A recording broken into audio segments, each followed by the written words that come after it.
Good evening and welcome to the American Academy in Berlin this evening. My name is Anna Ramic.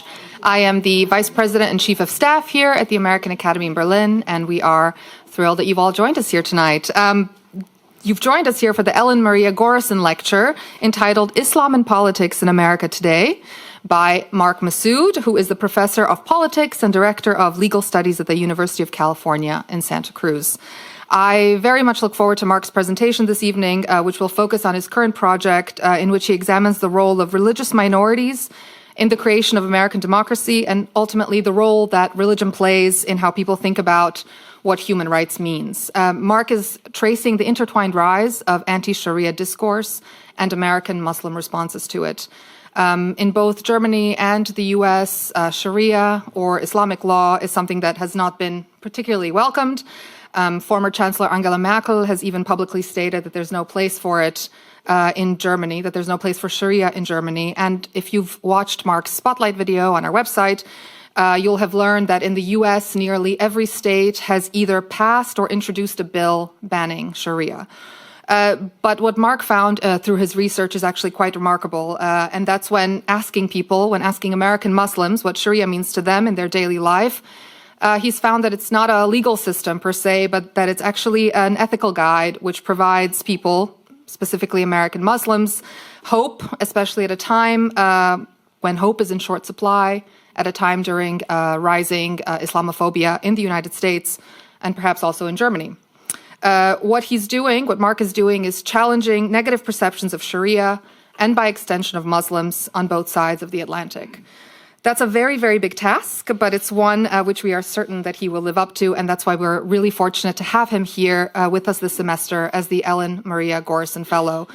This fellowship was established in 2001, early on in the Academy's life. The American Academy is 25 years old this year, so almost at the beginning. And it's one of our family fellowships. It's named after the descendants of Hans and Ludmilla Arnold, who, as many of you here already know, had made this house in which we're sitting in right now their home until they were forced into exile in 1933. So we're quite fortunate to have made this house our home for the last 25 years. Mark joins a very distinguished list of past Ellen Maria Gorison Fellows, including scholars Jorge Coronado and Ella Gesen, writer Lauren Groff, and visual artist Lucy Raven, who currently has a show on at the Neue Nationalgalerie, if you'd like to check it out, among others. A few words about Mark. He is a professor of politics and legal studies and the director of the legal studies. He's a professor of politics and director of legal studies at University of California in Santa Cruz, but he's also a visiting professor at the Center for Socio-Legal Studies at the University of Oxford. He received his degrees from the University of Notre Dame and the University of California in Berkeley. He held visiting and assistant professorships at McGill University, University of Constance, and was a senior research fellow at the Kamal Center for Study of Islamic Law and Civilization at Yale Law School just before coming to Berlin. Mark Massoud has been supported by fellowships from the Guggenheim Foundation, the Carnegie Corporation, and Mellon Foundation, as well as the American Council of Learned Societies. I have to catch my breath before the next section. He has published 2 monographs. The first one is called Allah's Fragile State, Colonial, Authoritarian, and Humanitarian Legacies in Sudan, which received the Herbert Jacob Book Prize from the Law and Society Association. And the second one, Sharia Inshallah, Finding God in Somali Legal Politics, also which received the Ralph J. Bunch Award for Best Book in Ethnic and Cultural Pluralism from the American Political Science Association. He edited Out of Place, Fieldwork and Personality in Law and Society, which was published this year. And he is on the Advisory Council of the National Science Foundation, Law and Science Dissertation Grant Program, and founder and director of the UC Santa Cruz's Legal Politics Lab. And he's also published articles in Law and Society Review, Law and Society Inquiry, American Journal of Comparative Law, and the Journal of Law and Society, so all the laws and societies out there. I'm exhausted from just reading that, so I can't even imagine doing all of it, but Mark does it without breaking a sweat. After his lecture, which will last about 35 minutes, we will be joined by Nahed Samour here on stage, and she is the research associate in the research group Race, Religion, Constellations at Radboud University in Nijmegen. I have to now pronounce Dutch, which will provide a brief commentary and situate Mark's comments comparatively in the German context. Nahed was a core emerging investigator at the Integrative Research Institute Law and Society at Humboldt University and holds degrees in law and Islamic studies from Bonn, Birzeit/Ramallah, London, HU Berlin, Harvard, and Damascus. She was a doctoral fellow at the Max Planck Institute for European Legal History in Frankfurt and held a postdoc position at the Erik Castrén Institute of International and Human Rights Law at Helsinki University. Her most recent publication is called Arab Berlin, Dynamics of Transformation, which she will present at Lettres Étage on April 24th in an Ibn Rushd lecture. After Nahed's remarks, you will be invited to ask them questions. At this time, if you're here in the room, do raise your hand to ask a question, and do make sure that your question is indeed a question. And if you are in the Zoom, please type your questions into the Q&A part of the Zoom platform. And now, without further ado, I'd like to welcome Fathi Massoud to the stage.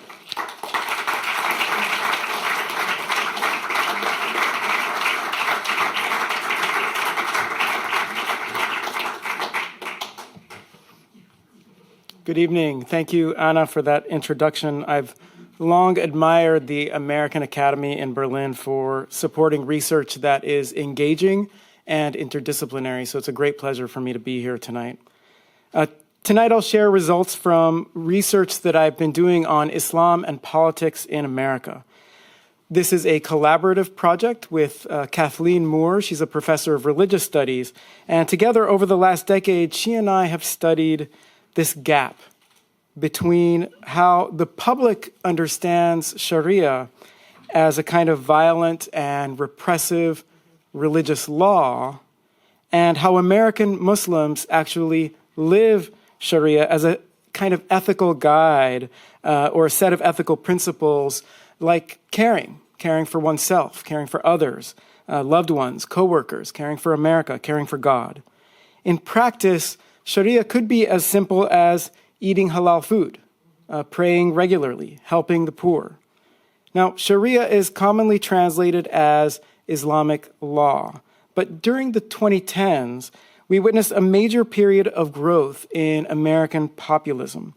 And populism waged a great battle against Sharia in the US. This was below the radar for a lot of Americans, but I want to bring us back to that decade because this battle over Sharia remains unresolved to this day. So I want to talk about where it came from. I want to talk about why it matters. And I want to talk about what American Muslims have to say about it. I began this research because I care about law and religion as forms of politics. I come from an Arab Catholic minority in Sudan, and my parents fled that country at the start of the Civil War in the early 1980s when I was a boy. Since that time, I've learned about Islam from my research in Sudan. I'll use that. I learned about Islam from my research in Sudan, where I returned to write my first book, and also in Somalia, which is the subject of my second book that you see on the right side of the screen. In Sudan and in Somalia, political and military rulers used what they called Sharia to justify war, to justify violence. So it's not surprising that many people understand Sharia in that similar way. But I also witnessed, and I wrote about in these two books, progressive activists who turned to Sharia rather than away from Sharia, who turned to Sharia in order to build peace, democracy, women's rights. And in these two books, I wrote about how they did this and how faith in a higher power guided them toward the rule of law. And when I returned to the US, I witnessed more and more people talking about Sharia, and they were doing it in a negative way. These three graphs on the screen show trends of the use of the word Sharia in the United States, especially Google web searches. This is the graph on the top left. In Google News searches, that's the graph on the top right.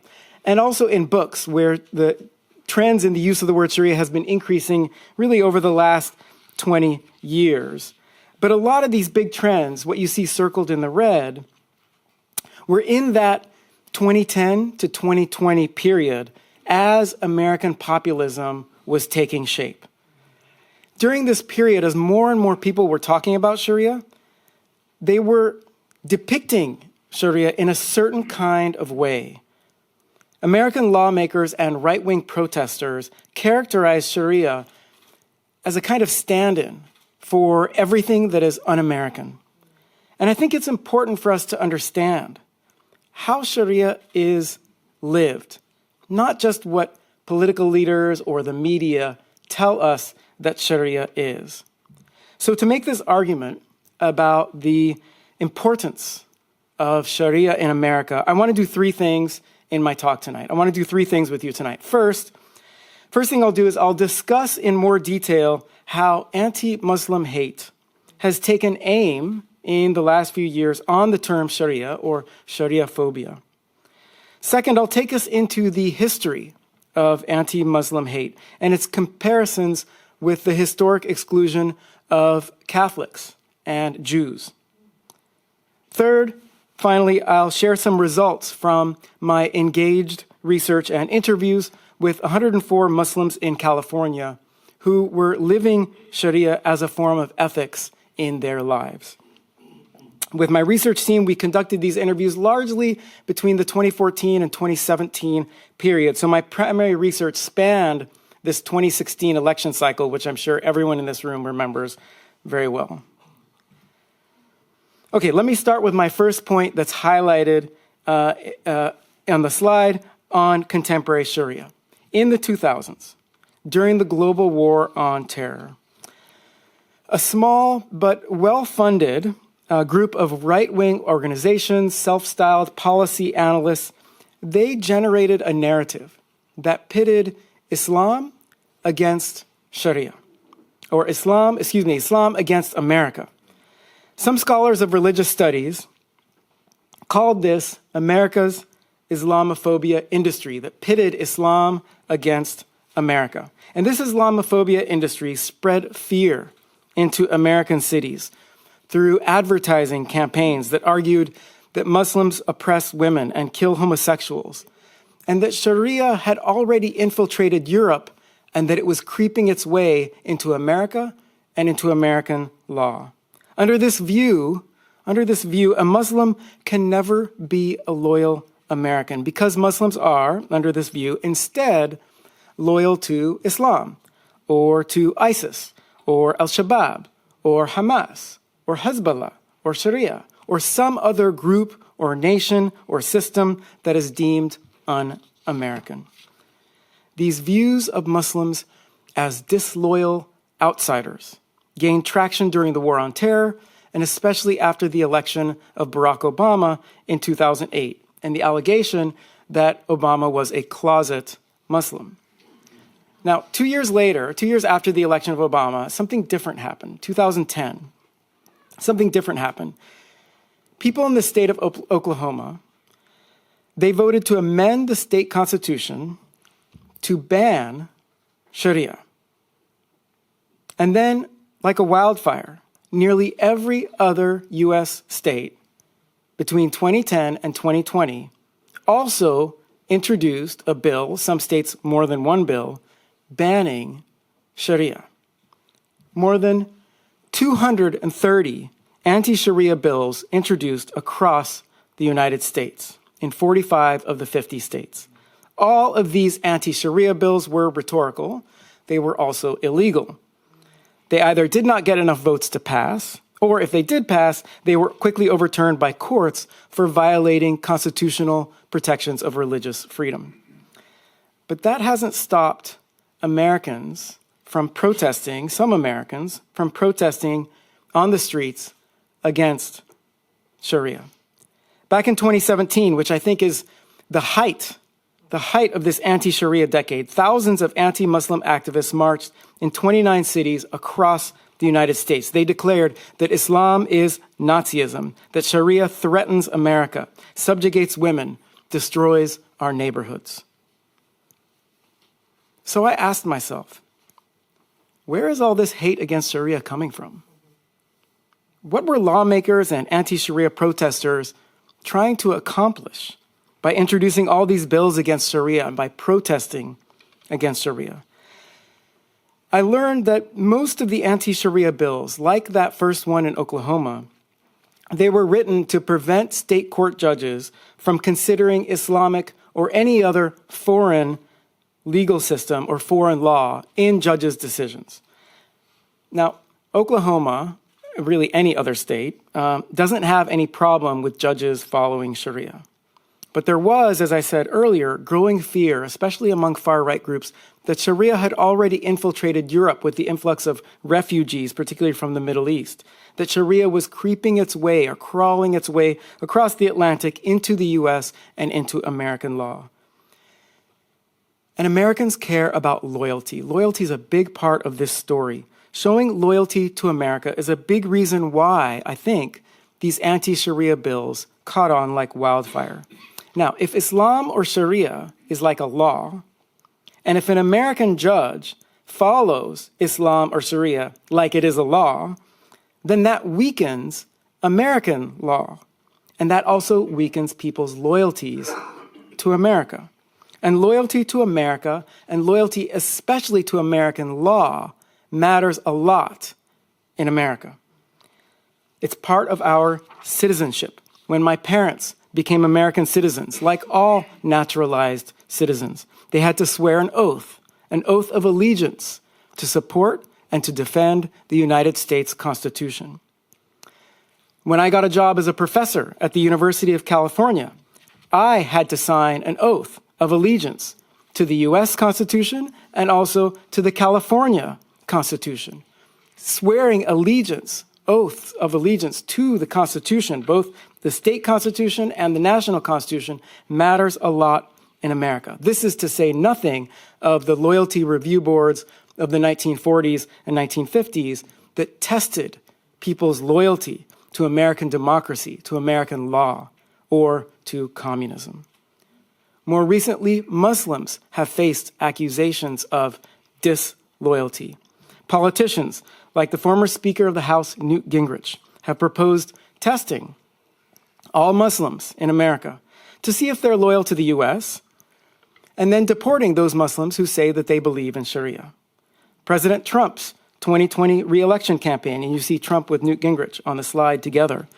Trump's 2020 re-election campaign asked supporters if they were concerned about the spread of Sharia law. And Trump himself called for a, quote, total and complete shutdown on Muslims entering the United States. All these efforts to prove loyalty, all these efforts to ban Sharia, they beg the question, what exactly is Sharia? It's an Arabic word that's translated into English as Islamic law. But rather than being a strict legal code, I want you to think of Islamic law, or actually I want to use the word Sharia here. I want you to think of the word Sharia as more like an ethical code guiding behavior. It comes from the Quran, which is Islam's holy book, and the Hadith, which is a collection of teachings from the life of the Prophet Muhammad. Because Sharia comes from these two kind of sources, it means that different people and different governments have interpreted Sharia in different ways across the centuries. That means that there is no single interpretation of Sharia, and that's really important. The fact that there is no single interpretation of Sharia means that the American fundamentalist right can exaggerate what Sharia means. This lack of specificity of what Sharia means, of interpreting Sharia, this lack of a single interpretation of Sharia, is both Sharia's vulnerability, but also its power. And I'll get to that a little bit later. But this gets me to the second point I wanted to share tonight to take us back into history. In medieval Europe, Protestant theologians, including here in Germany, split from Catholicism. But they also didn't like Islam very much either. They saw Islam as a kind of satanic power. In the 16th century, the German theologian Martin Luther wrote that, quote, the Pope is the spirit of the Antichrist, and the Turk, or the Muslim, is the body or the flesh of the Antichrist. British and French theologians spoke similarly of Islam at this time. Later, European colonization depicted Muslims, especially African Muslims, as unintelligent or unstable or both. British colonial records I found in my research are filled with examples of British colonial officials labeling African Muslims as fervid Mohammedans or mad mullahs because they disagreed with colonial rule. Dutch colonial administrators in Asia labeled Arab Muslims as parasites. These views of Islam as a threat, Islam as a threat to European civilization, Islam as a threat to Christendom, made their way from European colonization into the American colonies. Thomas Jefferson, lead author of the American Declaration of Independence, he famously owned a copy of the Quran, indicating his kind of views of religious freedom. But he still believed that Islam, like Catholicism, was, and I quote, false, foreign, and threatening to American ideas of liberty. These views of Islam echo a long-standing fear of disloyalty, which American Catholics and American Jews have also faced. Catholics who immigrated from places like Ireland, Italy, and here in Germany, they were discriminated in American schools and prevented from holding office and joining public office because they had a different Bible from Protestants, and because people thought that the primary loyalty that Catholics had was to the Pope in Rome and not to the president in Washington. Anti-Catholic political parties formed in the 19th century, and Catholic churches and priests were attacked, famously in the Philadelphia riots of the 1840s. American law deemed Catholics to be racially non-white, and academic books classified Protestants as racially superior persons to Southern European Catholics. American politicians like the New York governor, Al Smith, in the 1920s, he was the Democratic nominee for president in 1928. He and others faced accusations that they were more loyal to papal law in Rome than to American law in America. John F. Kennedy, America's first Catholic president in 1960, during his election campaign, tried to get ahead of these stereotypes of Catholics. And so he said during his campaign, I happen to believe I can serve my nation as president, and I also happen to have been born a Catholic.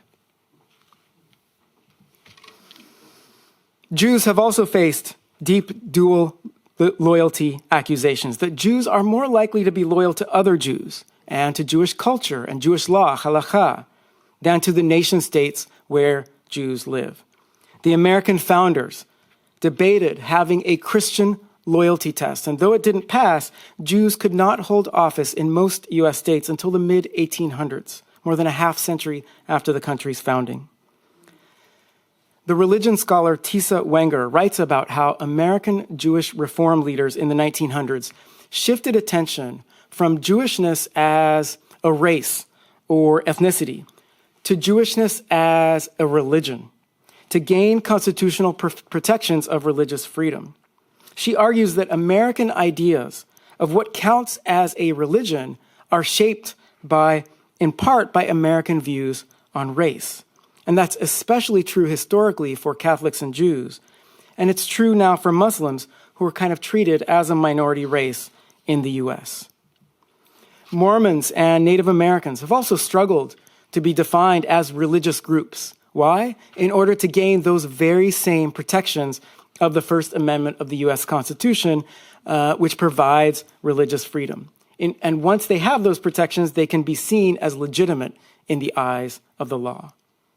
Now, these historical and comparative examples that are on the screen, that I discussed that are on the screen, lead me to the question, so how do these accusations of who belongs and who doesn't belong, how do these accusations of who belongs and who doesn't belong actually play out in people's lives? More specifically, how does a culture that prosecutes Muslims for believing in sharia, how does that culture shape and affect Muslims' lives in America? To answer these questions, my co-author and I formed a research team of Muslims and non-Muslims, and together we interviewed 104 California Muslims where we live. We did our interviews in the mid-2010s, as I said earlier, during the years running up to and including the U.S. presidential election in 2016. We chose California because California offers a microcosm of America's diversity, and more Muslims call California home than nearly any other U.S. state. We met with Muslim women and men, from college students to grandparents, Muslims of various descents, African, Arab, European, Latino, South Asian, Southeast Asian descent. We interviewed converts to Islam, Muslims who are American-born, Muslims who are foreign-born. Some people we met attended mosque prayers regularly. Some people did not. Some people drank alcohol or ate pork or had sex before marriage. Others abstained. We interviewed imams or religious leaders. We even interviewed a punk rock band leader. In terms of how we did the interviews, we didn't ask people necessarily about Sharia. We didn't just go to them and say, there's all this anti-Sharia hate. What does Sharia mean to you? Rather, what we did was we began by asking them about their personal experiences. These were semi-structured interviews. So it wasn't a survey they had to fill out. We went and we spoke with them in cafes, in universities, in places of worship, in their homes, wherever they would meet with us. And we asked them about when they faced a moment of choice or challenge or change in their lives. It could be as simple as, what do I do after I get up in the morning? It could be as complex as, I'm not sure I'm happy with my spouse. I think I need a divorce. Or what do I do? My parents just passed. Or how do I deal with something that's happening in my work life? So it could be a very simple decision to a very complex decision. We wanted them to come up with whatever that meant for them. And only then, as they were talking about their past experiences and behaviors around this thing that they deemed important to us, only then did we ask them, did Islam come up? Did Sharia come up? Who did you talk to? Did these words come up? Were they even relevant for you? So that's how we did our interviews. We also, later in the interviews, after we asked about Sharia, we asked them to talk us through a little bit more what Sharia meant to them. So it was much later in the interviews that lasted roughly 60 to 90 minutes each that we brought up Sharia. And I learned that diverse as California's Muslims were, they were responding to anti-Muslim hate by trying to educate themselves about Sharia. Many of them found coherences between Sharia and American constitutional law. Okay, let me tell you about Kareem. Kareem is a community organizer in Los Angeles in his 40s. Kareem and I met at a local Denny's coffee shop just off the freeway in Southern California, as is the location of many Denny's coffee shops in California, much like the one you see on the screen. Kareem is a black man. He's raised Christian. He converted to Islam as a young adult. And when I asked Kareem to tell me about an important moment of his life, a moment of choice or challenge or change, he told me that he was 11 or 12 years old. He was in South Central LA, and he realized for the first time that he was living in a gang-ridden neighborhood. The Crips, the gang was called, a rival to the Bloods. Kareem looked me right in the eye and he said, my whole neighborhood was a gang. He told me the cops were always around, arresting people, shoving them into the back of police cars. And as a kid, Kareem learned that he had to run from the law. 8 times out of 10, he said, you did get your ass whooped if you wasn't fast. Kareem and I were talking about American law. And at one point, he kind of elevated the conversation, saying something about how he came to accept God's will over man's will, since God's will meant freedom, but man's will meant oppression. And he spoke of American law, and he said, if you're not white, it's not right. But then Kareem turned to me and he said, but you know, Mark, I think the U.S. Constitution is a great document. And I was confused why Kareem would say this. We had just spoken about the violence of the law. And he knew about the Constitution's enabling of enslavement. And so I asked Kareem to help me understand what he meant. And he said this: the Constitution is great because it's similar to Sharia.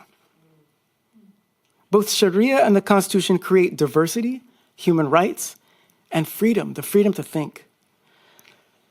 So Kareem was connecting his religious values with American law, which is actually a very American thing to do, to connect religion and law and politics. Lots of Americans love doing that. He believed he was following Sharia and acting ethically, especially in his work as a community organizer. But he's also vilified as a Muslim, like he's acting in a way that's fundamentally un-American by connecting religion and politics and law. Kareem in Southern California is not alone. Many people we met saw religion and law both together as supporting human rights. Now, in sharing Kareem's story with you, I don't want you to think that Sharia is a word that Muslims use all the time. The word Sharia actually only appears once in the Quran, which I mentioned, Islam's holy book. And people we met, especially the younger people, they told us Sharia was not really a relevant word that they ever used until they saw it splashed on news headlines or until they saw it anti-Sharia hate on social media. But they perceived Sharia as a problem in America.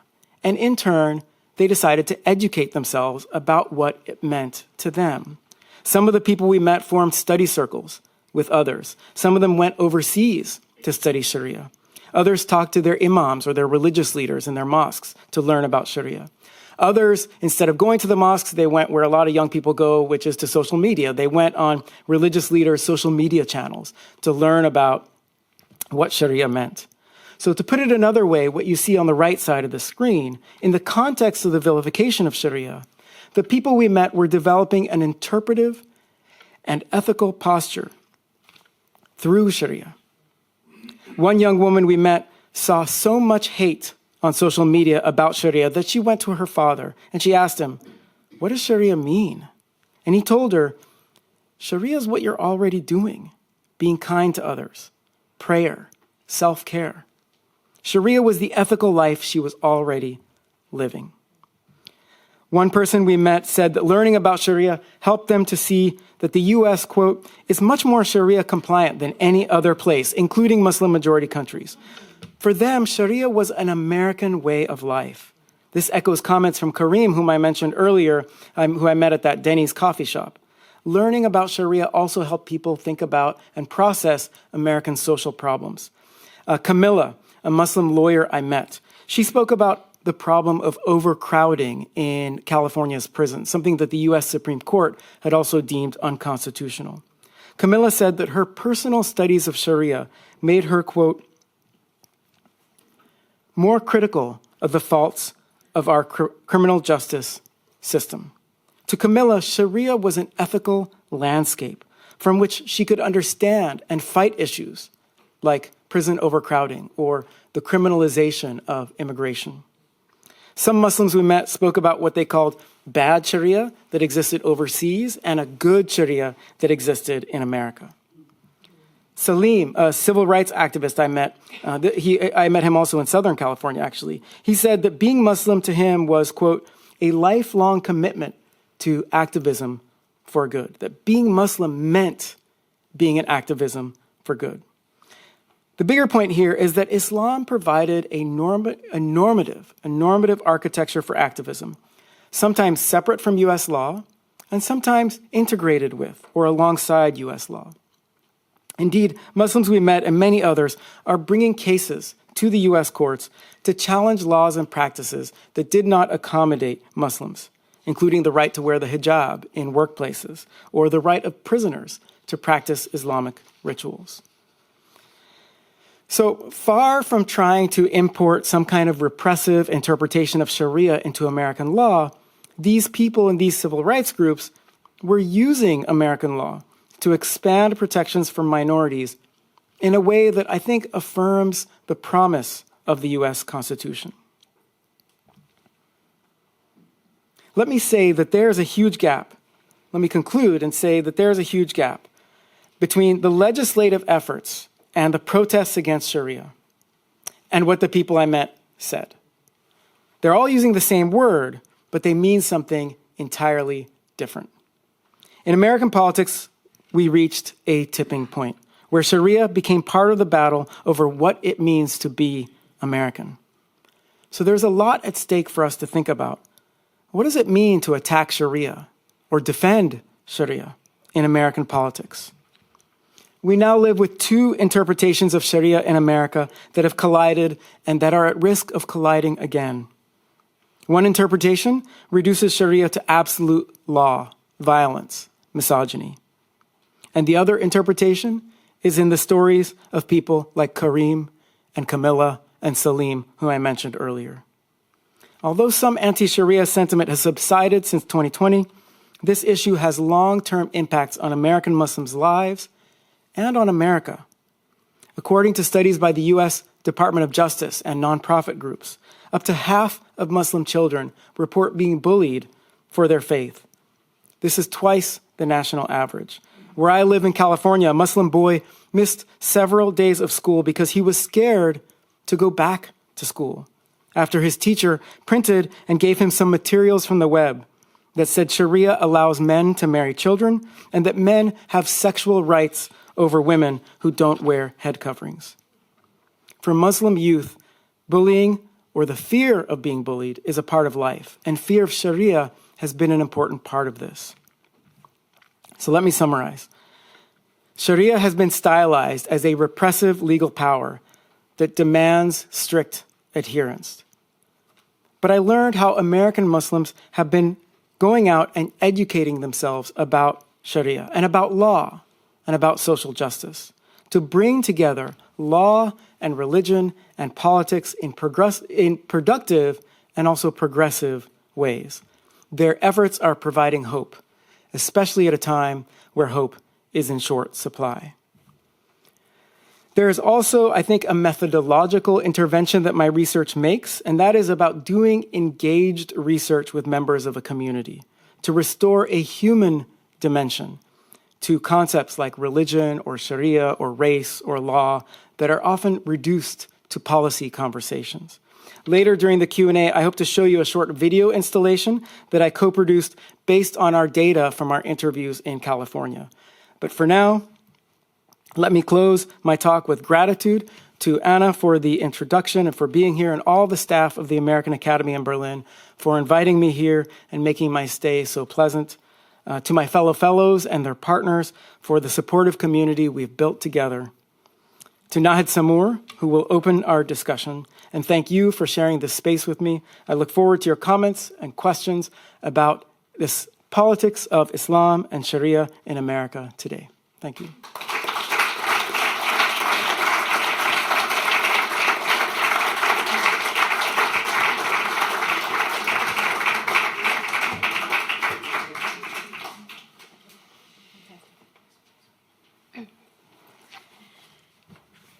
Thank you very much for inviting me to the American Academy tonight. I'm honored to share some of my thoughts regarding Mark's wonderful presentation on Islam and politics in America today. I think the question of what Sharia is, what Sharia means to Muslims, and then again how this meaning can be used and abused and misunderstood, but maybe more importantly, how we can deal with the ambiguities of any text and practice that has maintained meaning over such a long time for so many people in different places of this world remains highly relevant. You have mentioned that this mentality of blockade on the one side of some US American right-wingers and politicians to understand what Sharia means to many Muslims comes from the assumption that something foreign is creeping into US law. It is no coincidence that what is considered foreign has historically been linked to the connection or co-constitution of the categories of race and religion, categories that reflect who is or who is not like us, as in Catholics or Jews or Muslims not being like us. This race-religion constellation is employed now in contemporary research to refer to the practice of classifying people into races according to categories we now rather associate with the term religion. These categories, real, constructed, and politicized, serve as means for classifying peoples, rendering them more or less protected in public life. It is therefore both interesting and yet surprising to see in your interviews, Mark, in explaining what Sharia means to Muslims, that they'd be saying, we are like you. And now I'm referring to the quotes from your interviewees. Sharia is like the Constitution. Sharia is like an American way of life. Sharia is to affirm the promise of the US Constitution. These sentences sound like the attempt, maybe the despair, to regain some standing in society, in public, some rehumanization even, in the face of much contempt, if not dehumanization, of Muslim life in the US and worldwide. I have sympathies for such an approach to regain some public posture. We can actually see that in interviews with similar questions to Muslims in Germany asking what Sharia means to them, they often refer to the rule of law or a dignified life, and thus resemble German terms like Rechtsstaat and Menschenwürde, terms from the German constitution. But I also want to caution against this urge to say or to perform, we are just like you. And I want to do so with a case adjudicated in 2020 in Germany. This is a judgment by the Administrative Court of Baden-Württemberg affirming German authorities' decision to deny a Muslim man German citizenship over his refusal to shake hands with a female official. The case has become a reference point in the conversation on the extent to which there is a place for Muslim religious and social practices in German society. What role do Muslim religious and social practices have when they do not resemble German or majoritarian practices? When the law, here the Administrative Court of Baden-Württemberg, refuses to deem these practices German. The said case concerned an application of German citizenship by a Lebanese man who had arrived in Germany as a student, completed his medical degree, and became a successful and well-reputed senior physician. He met all the criteria and got a perfect score in his nationality test. After some initial concerns of German authorities over his membership in a mosque, which had in the past invited guest speakers associated with a more fundamentalist view, they eventually gave him security clearance and approved his citizenship application, and the authorities could not find any indication that he harbored such views, such fundamentalist views. When he went to collect his certificate of naturalization, he politely refused the congratulatory handshake by the female official, a person with whose hand he had shook on several prior occasions. He explained that after numerous arguments with his wife, a German Muslim, so it was his wife he had to promise to her to no longer greet other women with handshakes or hugs, as she objected to him having any physical contact with other women outside of the context of his profession. Triggered by his refusal, the official reversed the approval of his naturalization request, a decision that was upheld by the Administrative Court in Stuttgart and then appealed before the Administrative Court of Baden-Württemberg. The court found that, quote, because of its societal and legal significance, the handshake forms part of German social norms. A person who applies for German citizenship, who, due to his fundamentalist cultural and moral views, refuses to shake hands with a woman, does not evidence his acceptance of German social norms. If such a refusal is based on the social norms that such physical contact may be perceived as unmoral. So the court found that the handshake is a social practice. So it was a court who established a social practice, so central to the German social order that not performing it jeopardized this person's naturalization to become a German citizen, because he is not like us. And being not like us, frightens the Administrative Court of Baden-Württemberg. So I want to wrap up saying that such cases are less of a litmus test for the question of whether Muslims actually belong to the US or, say, Germany, but rather that these cases are a litmus test for any liberal law in the world. And we can only hope, or much rather we can only work to the end, that the law and the courts provide a robust defense for those in need of protection. Thank you.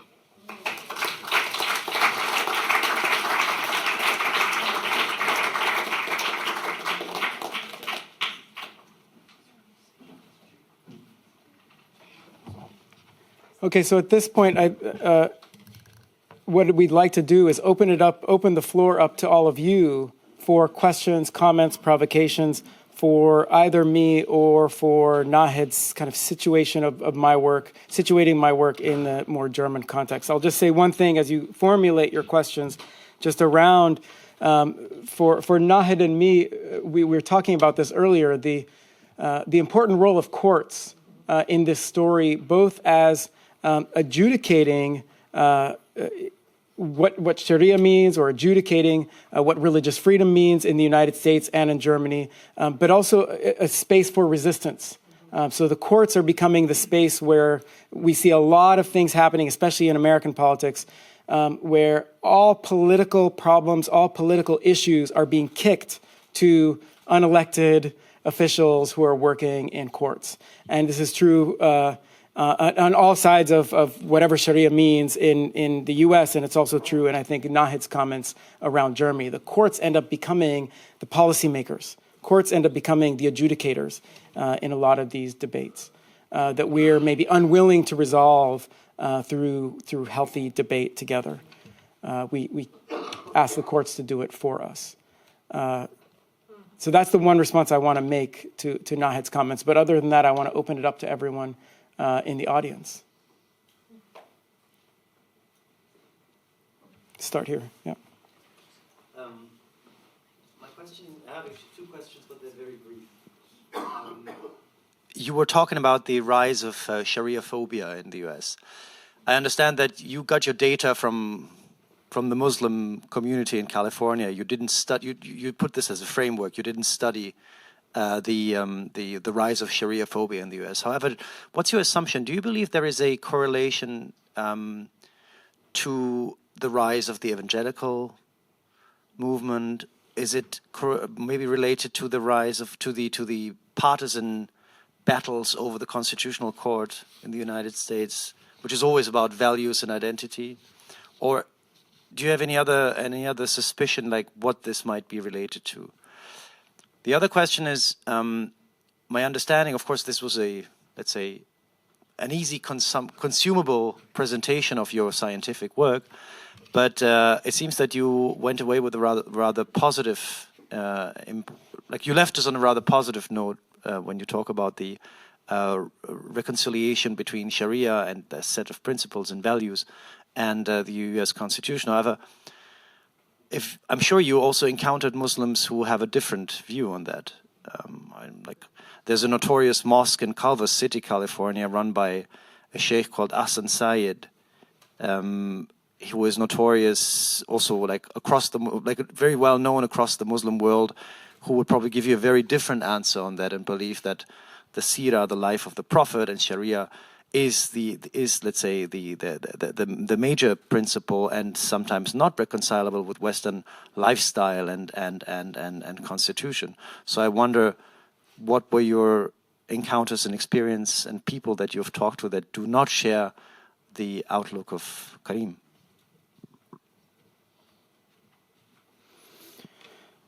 Okay, so a couple of questions. Thank you for those questions, Daniel. The first question is around the rise of the evangelical movement in the U.S., which really predates this. I mean, that's the rise of the evangelical movement is really from, as I understand it, from the 1980s or even earlier. So it very much predates this. So I don't think that these are happening simultaneously. I think one is happening before.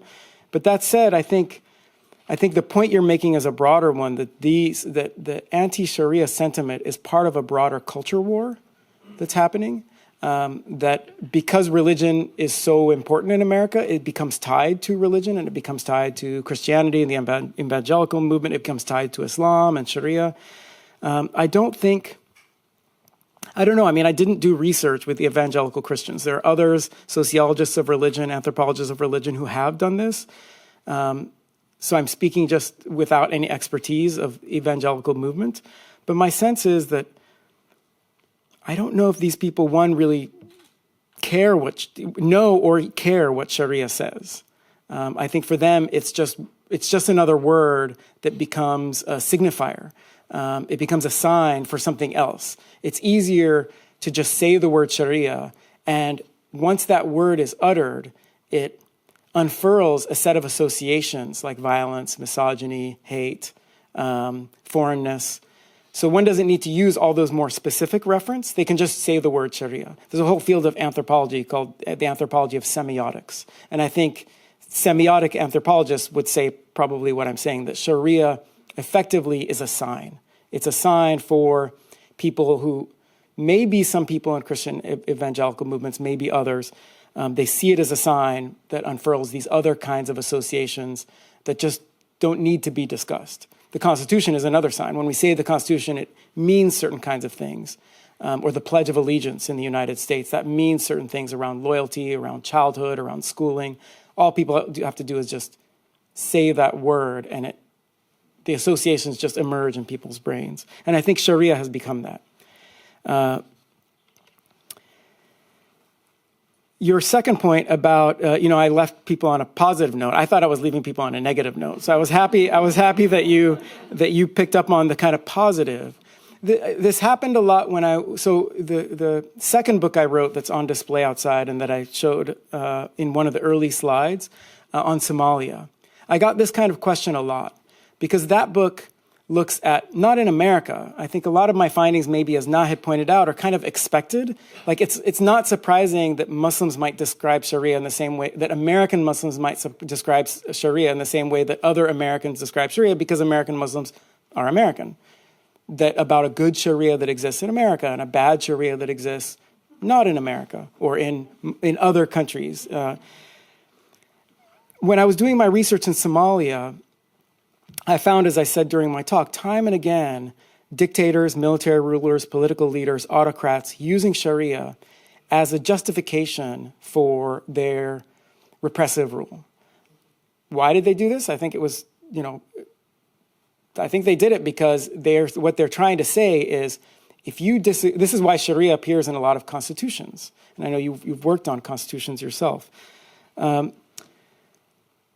If you disagree with me, if you disagree with my constitution, if you disagree with my law, you're disagreeing with Sharia, which means you're disagreeing with God. And then I can criminalize and punish that. And I think that's why a lot of dictators, and so use Sharia in that kind of way. And they're probably very happy that the American fundamentalist right sees Sharia in that way, because that's precisely how they might see Sharia as well. But in that work on Somalia, I also wrote about, and I want to privilege the stories of those people who don't say that, who don't give us that argument. So I appreciate your point that there are those people in the United States who have different views of what Sharia means. But I would venture to say that even those conservatives, some of whom we met in our project, I didn't provide any quotes, very few, some of them actually refused to be interviewed by us. They just said, I think because we were interfaith, there are some Muslims and non-Muslims, or for whatever reason, some people said, I don't want to be part of your research, even though we told them, your voice matters. We want to hear from you. We want to hear multiple perspectives. We know Sharia is diverse. Sharia is, unlike Catholicism, where there's a pope who's, descended from God and a lot, and the line, Sharia is, as you know, much more rich and open to interpretation across the centuries. And so we said we want to hear from these kinds of people. Some of them said no. But I think the point I want to make is I wanted to privilege the other stories. And even when I did my research in Somalia, I wanted to privilege. My book talks about the people who use Sharia in that kind of way you're mentioning. But I privilege, especially in my talks, the people who think differently about Sharia, because that's not the message we often hear. So to your point, yes, people have these broad views, but I didn't privilege them for maybe a political reason. Yeah. Jim. Thank you both for those really excellent and thought-provoking presentations. I've just a question for you both. The first question for you is a political one, which is so much on those charts that you shared with us point to the 2016 moment when a lot of anti-Islam and anti-Sharia sentiment was being expressed in the United States. Not that you can prognosticate, but do you feel that that is going to become an issue in the coming elections especially when you have states like Michigan with a large Arab population that both candidates, Trump and Biden, are eager to sway. And the other question really is your example of the man who did not shake the hands of the German official made me think of just something counterintuitive but curious, which is what would that ruling have been had somebody who was paralyzed or had his hands lost in an accident and one, in other words, is it the intent to shake a hand, or is it the actual shaking of hands that is so crucial to German identity?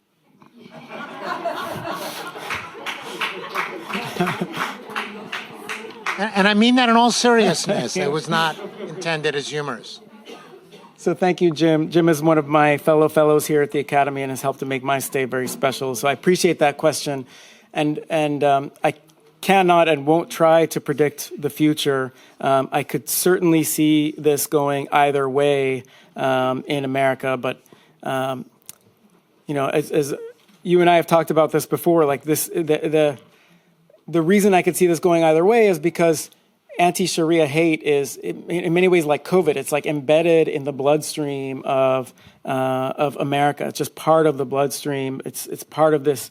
No one ever stood up and said, "Oh, I didn't realize that the Sharia I was reading about in the media is not what Sharia is to a lot of Muslims." No one ever said that, and so that's why I think the fundamentalist rights view of Sharia is the one that took hold. And I think many people on the left just kind of presumed, like, well, even though they're fundamentalists, right-wing, I disagree with them, I don't really know anything else about Sharia. And that's maybe why, at least, certainly in the writing, I talk about multiple perspectives, but at least in the talks, I try and privilege at least, giving a talk, one has to keep a very simple message, very clear message. And so I try and privilege that message. But I think those fundamentalist right interpretations have really been embedded in the bloodstream. And so if they don't appear in the same kind of way as they appeared 8 years ago in 2016, they're still very much there in the DNA now.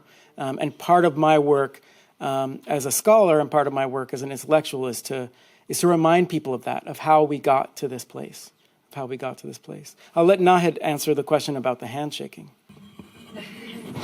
Thanks so much for this question. I think you're trying to get at something here.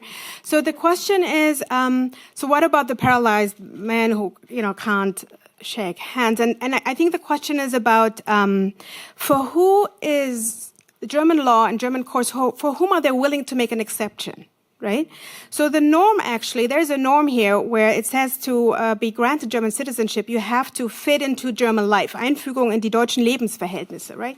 And that's, of course, the lawyers call this unbestimmte Rechtsbegriffe, which means undetermined legal concept, right? Now you can fill it, right? And that gives you a scope of discretion here, which, and the idea is you bring in all the relevant aspects for that discretion. But again, the question is then, who is exempted and who is not exempted? Do we make exemptions for your religion? Would it be, let's take a different kind of comparative group. Would it be different for a Jewish man who is basically subject to very similar norms, right? Would that be an exception we would be willing to make, And so I think with that particular phrase, Einfügung in die deutschen Lebensverhältnisse, fitting into German life, there is a lot of reason to be uncomfortable, right? Because no one a few years ago would have, even imagined that the handshake would all of a sudden become not only like a question for the courts, right? But a question that becomes so crucial to something like citizenship. And then again, that decision was made early 2020. Few weeks later, we had the corona pandemic where it became actually part of social norm not to shake hands, right? But what really worries me is, and here I'm gonna bring in, I'm not gonna mention this person's name, but he is a professor of Islamic studies who tells you if you want to find out, if you want to spot the Salafi, the fundamentalist, whoever that is, right? Courts use these concepts too, but they never define them, right? That's problematic for a kind of Rechtsstaat, right? We don't know because of checked obviously a lot of court decisions. There's no definition on that. But so the Islamic scholar in Germany says, if you want to spot a Salafi, then you have to see if they're giving their kids gelatin-free gummy bears. Okay? That might become one day really problematic and very dangerous. Right? Very dangerous to spot the Salafi by what kind of gummy bears they give to their kids. Notwithstanding the fact that we live in Berlin, the capital of vegan gummy bears, I think, right? But so again, this fitting into German life is such a kind of non-determined, and plus, obviously, we have no enough cases here, right? And even if we had enough cases, right, that can become very problematic, right? That we're stretching it to something that is far beyond at least the kind of loyalty to the Constitution, right? So that's where I'm I'm pretty nervous actually about not only the laws but also the courts, because similar like in the US they used to say whatever Trump does or what kind of weird politician or president might do one day, they're always the courts, right? There was all this hope put into the courts to amend whatever kind of, let's say, executive outreach there was. And I'm not so sure at this point about the courts, right? So the question of, who is determining here for the majority and the minority what is a good U.S. American life or a good U.S. American identity or like a German one, right? So here the question of the exemption, becomes relevant. Let's take some more questions. Yeah, right here. Thank you for your talk. So your talk is titled Islam and Politics in America Today. It seems that the issue is really more about the politicization of Islam, and not just in America, but in Europe, as well as in Middle East. And in some ways, it feels like Islam as a religion has been hijacked by the politics, the geopolitics of the day. So, and you can see it since 9/11, definitely. So, my question is, or it seems that for Muslims to be able to practice their faith the way it was intended as within that code of ethics and so forth, shouldn't we first have to decouple it from the geopolitics in a way that, like Buddhism, for example, is not politicized? How can we bring Islam back to non-politicized practice of faith? Yeah, so that's it. So your question is, should we do it? There's so much there. There's so much there. Okay, let's collect another one because I do want to show the video also. Maybe I'll take we'll take a couple of questions. Yeah. My question maybe has a geopolitical aspect to it. One of the key figures of this anti-Sharia campaign was David Yerushalmi. He's a Jewish Orthodox activist. So this may seem surprising that a Jewish Orthodox man agitates against certain religious law being practiced in the United States, since Jews also have their own law they follow. So is this a symptom of a kind of alliance of right-wing Jewish groups with evangelicals, or is it just a strange coincidence? Okay. I'll take the second question first, and then I'll go back to the first question second. So to the first question, you mentioned someone who was really active, an Orthodox Jewish lawyer who's really active in the anti-Sharia work. The New York Times wrote a profile on him. I think it's much bigger than this one person. I think news media, they like to find one person. He was certainly pivotal in certain kinds of ways, but this is much bigger. I think there was another organization whose name I can't recall now, I think Act for America or something. They were sponsoring a lot of the anti-Sharia protests, and Yerushalmi was not involved with any of those, and this person was a Lebanese Christian. So I don't think there's any kind of unholy alliance between Orthodox Jews and right-wing. I think this spread much bigger than I think the news media made it out to be.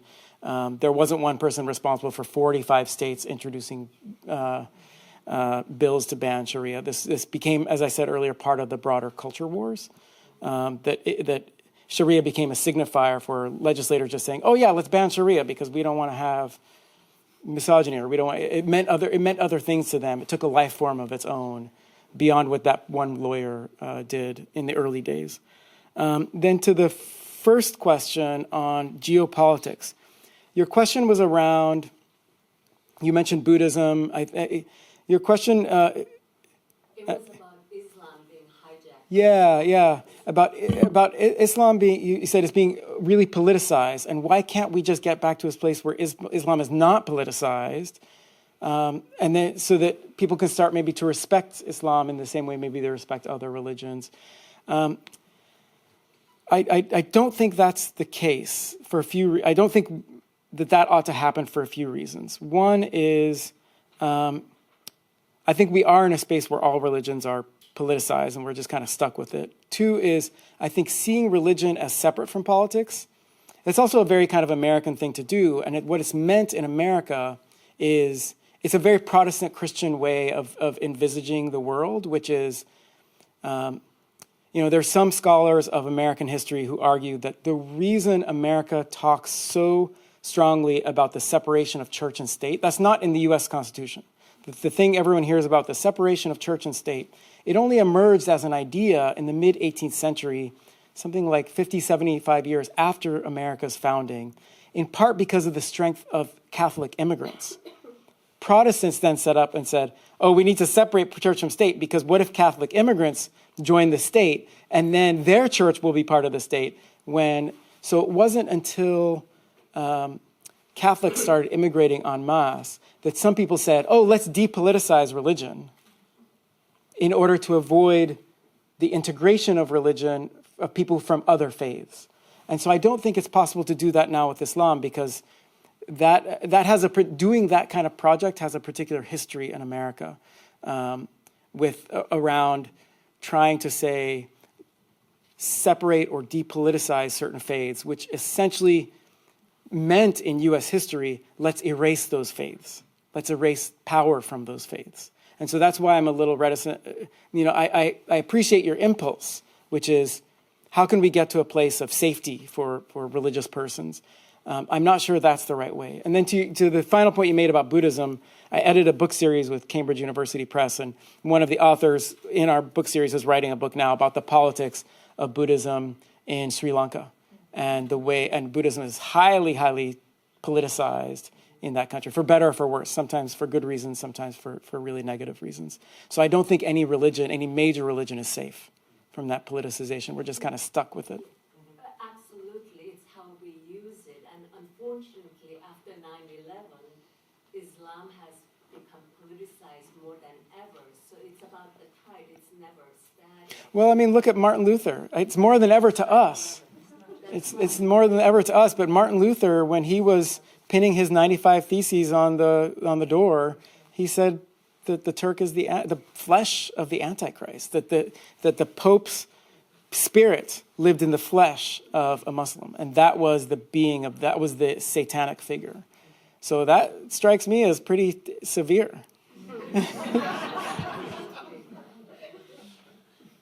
Let me go in the very back. And then to the front, and then here. Do we have time for the video? Yeah, I think let's do 2 more questions and then the video, and then we're good. Yeah. Oh, yeah. Okay, I'll make my responses very brief.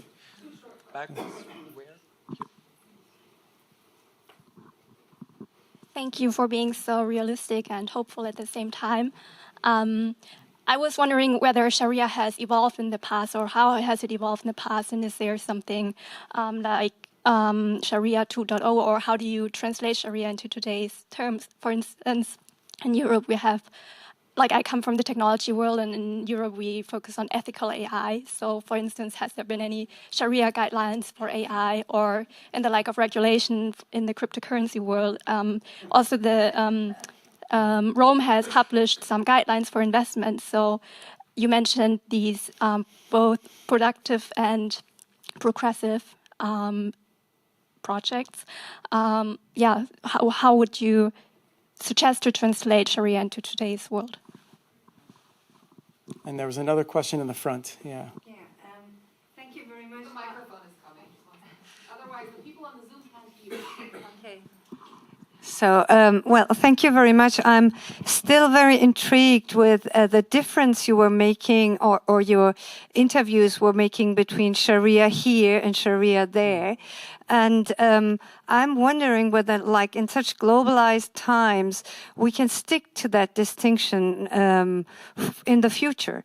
I mean, I can definitely choose my Hujjah or Imam from wherever I want. So I am an Iranian Shia woman. I mean, I'm stick to quite Iran and Lebanon maybe, but I can also find someone in America who is Shia.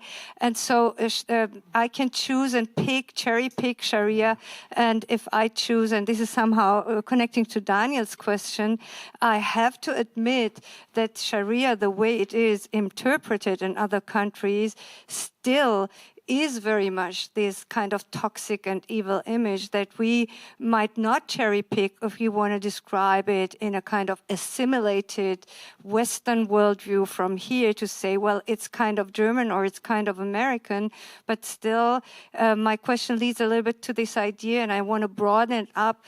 Would you think we are facing the end of universalism?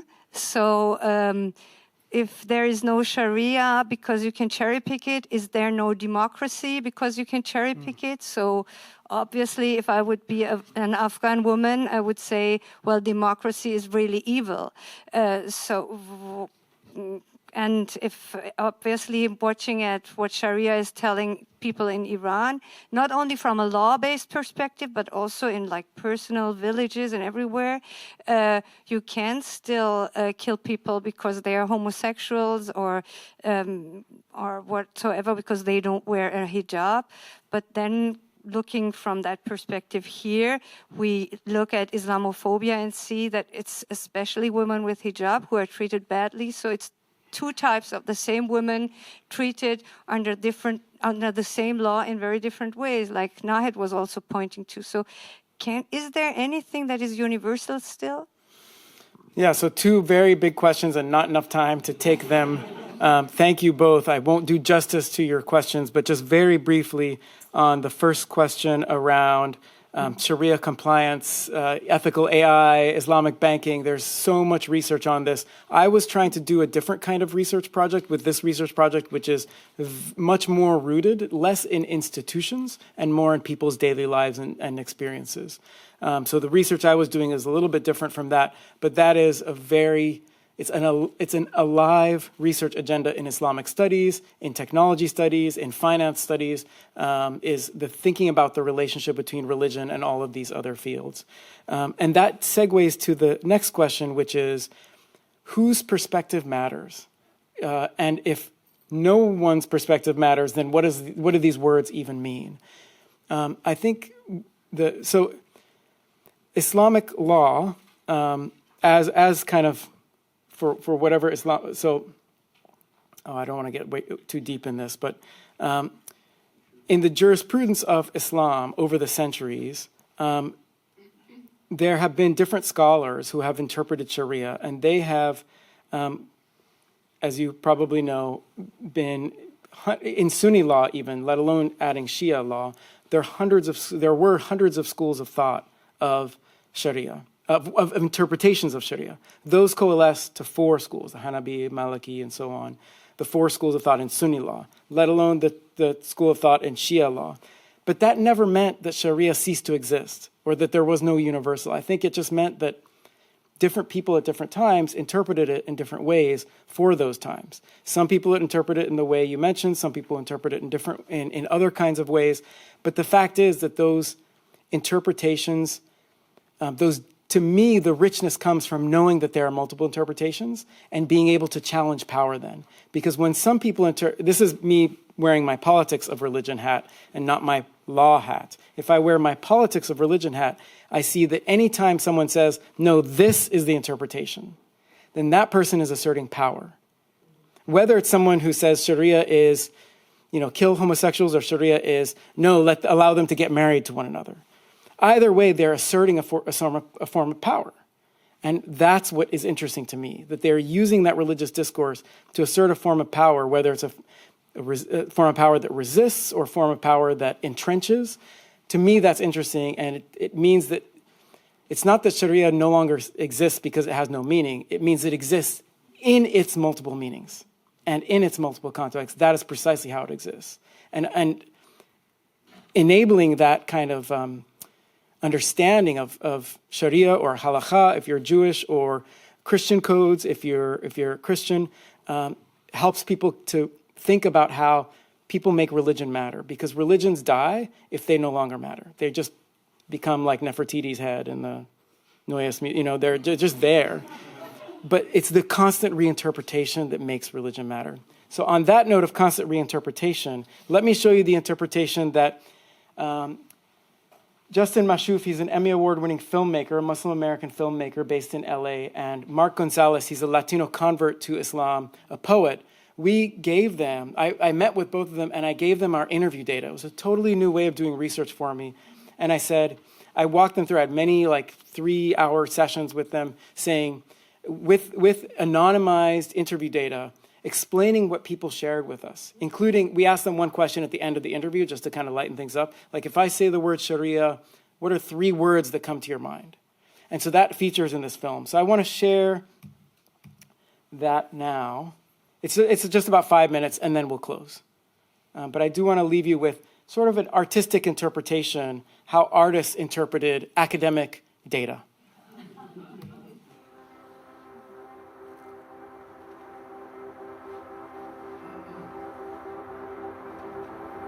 Every morning, at the crack of dawn, when the sun is about to stretch across the horizon, when the only sounds are rusty cars or rickshaws, or late-night workers walk into their bed, a song is sung. It echoes across living rooms, alleyways, airplanes, and even in our head. Allahu Akbar, Allahu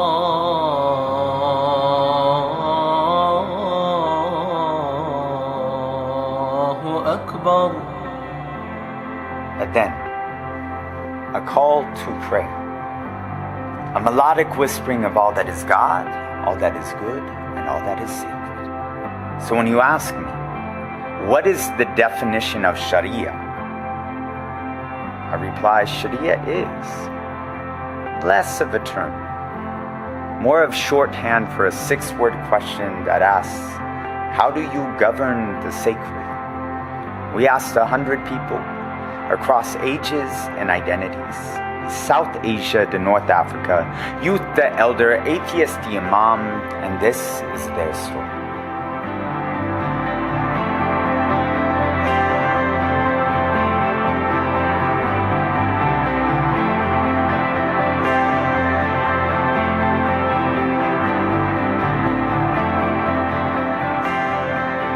Sharia is unchangeable, is a law,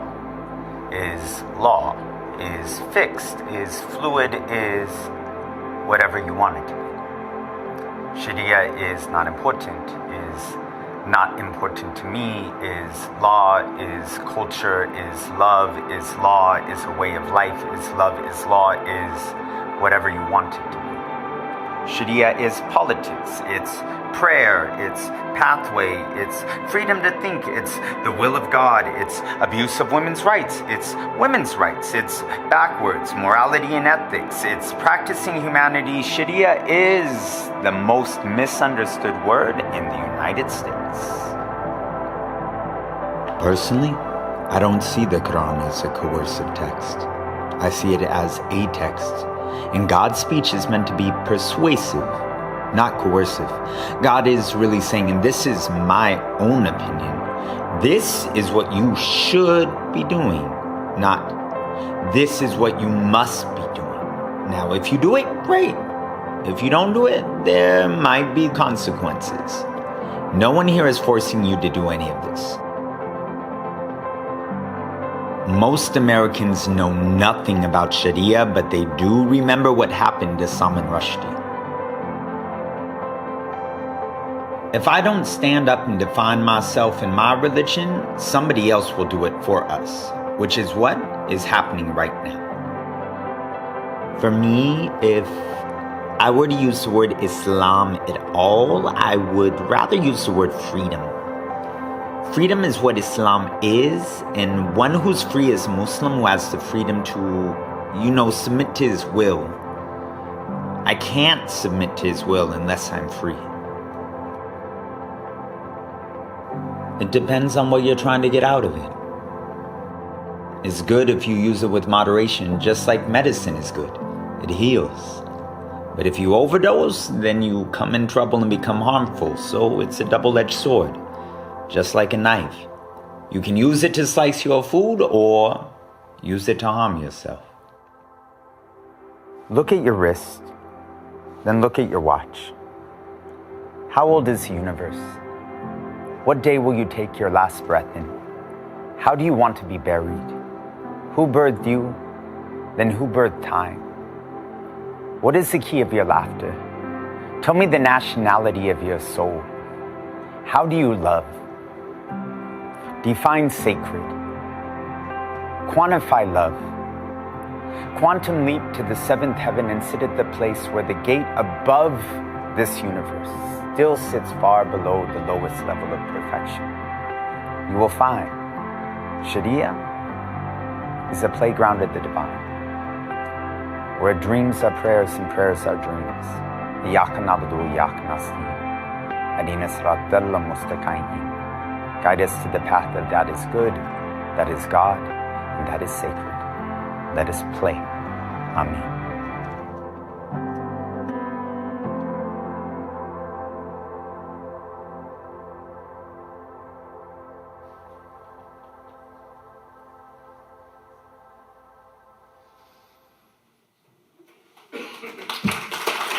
Thank you, everyone.